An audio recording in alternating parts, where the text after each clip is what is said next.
22 अप्रैल 2025 को पहलगाम में एक टेररिस्ट अटैक होता है। भारत इस अटैक का जिम्मेदार पाकिस्तान को ठहराता है। देखते ही देखते हालात इतने कशीदा होते हैं कि नरेंद्र मोदी अपनी आर्मी को फ्री हैंड देते हैं। 7 मई 2025 को इंडिया पाकिस्तान पर रात की तारीखी में एयर स्ट्राइक्स करता है और पाकिस्तान के मुख्तलिफ शहरों में मिसाइल दागता है।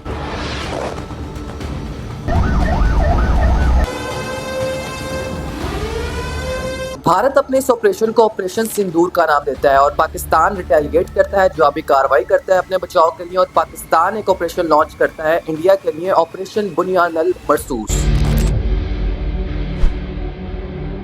अभी जब मैं ये वीडियो शूट कर रहा हूँ तो पाकिस्तान और इंडिया के दरमियान सीज फायर हो चुका है, जिसका बाकायदा अमेरिका से डोनाल्ड ट्रंप ने ट्वीट किया है। और अगर एक तरीके से देखा जाए कि इसके अंदर नुकसान किसका ज्यादा हुआ है तो पाकिस्तान ने अपने दुश्मन मुल्क भारत के घुटने टेक दिए। 7 मई 2025 को भारत पाकिस्तान के मुख्तलिफ शहरों में भावलपुर, कोटली, सियालकोट, मुजफ्फराबाद समेत दीगर इलाकों में बैलिस्टिक मिसाइल दागता है और एयर स्ट्राइक्स करता है। ये सारे हमले भारत पाकिस्तान की मस्जिदों पर, मदरसों पर और सिविलियन आबादी पर करता है, जिसमें कई नन्ही जानें शहीद होती हैं। पाक आर्मी और पाकिस्तान एयरफोर्स फौरन हरकत में आती है और भारत के 3 राफेल समेत एक Su-30 MKI और MiG-29 को शॉट डाउन करती है। मतलब यार, आप ये सोच भी कैसे सकते हो कि आप एक न्यूक्लियर पावर रखने वाली कंट्री के अंदर आओगे, गोले बरसाओगे और बच के निकल लोगे। अपने इतने नुकसान के बाद भी आप अपनी कंट्री में ये ट्रेंड चला रहे हो कि जस्टिस हैज बीन सर्व्ड, हमने अपना काम कर दिया, जय हिंद। और आपकी गोदी मीडिया ने तो हदें पार कर दी अपने मुंह मियां मिट्टू बन के। ये तो मुझे लग रहा है कि ये सवेरे तक पाकिस्तान टिक भी नहीं पाएगा।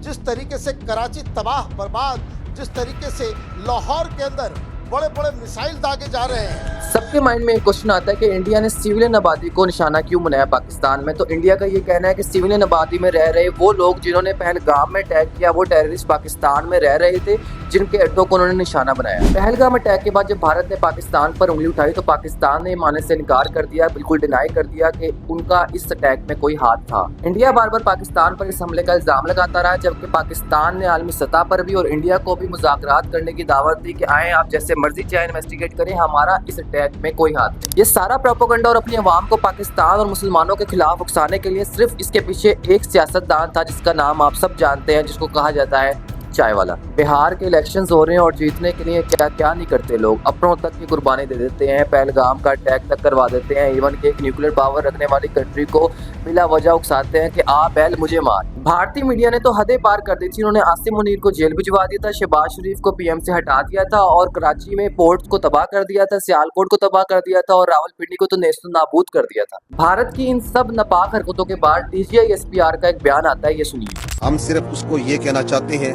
ना हम तुम्हारी ताकत, ना तुम्हारी मकारी और तुम्हारी जारियत से मरूब होने वाली कौम है। Now you just wait for our response। Pakistan की फिजाओं में 8 और 9 मई को काफी तादाद में ड्रोन देखने को मिलते हैं, जो लाहौर, इस्लामाबाद, रावलपिंडी, गुजरांवाला, वाल्टन रोड, शदरे वाली साइड पर जो है वो ब्लास्ट होते हैं। भारत की इन तमाम नापाक हरकतों के बाद पाकिस्तान अपना ऑपरेशन लॉन्च करता है। 10 मई 2025 को सुबह की पहली किरण निकलते ही फजर के वक्त फतेह 1 से उनका नाश्ता करवाता है। श्रीनगर एयरबेस, उधमपुर एयरबेस और air defence system, Beas airbase, Pathankot की airbase, Chandigarh airbase, Jalandhar airbase, Delhi, Rajasthan, Gujarat और सूरतगढ़ की एयरबेस को मुकम्मल तबाह कर देता है। इसके अलावा इस ऑपरेशन के दौरान पाकिस्तान एक और इंडियन राफेल तैयारा मार गिराता है, जिसमें मौजूद खातून पायलट को हिरासत में ले लिया जाता है। राफेल तैयारा उड़ा रही थी, जबकि भारतीय खातून पायलट को गिरफ्तार कर लिया गया है। भारत का ये खेल उन्हीं को ले डूबता है, क्योंकि पाकिस्तान ने कहा था कि जब हम जवाब देंगे तो दुनिया देखेगी। डोनाल्ड ट्रंप का एक ट्वीट आता है जिसके अंदर वो बताते हैं कि दोनों मुल्क के दरमियान मुज़ाकरात से सीज फायर कर दिया गया, लेकिन क्या ये सीज फायर चलेगा?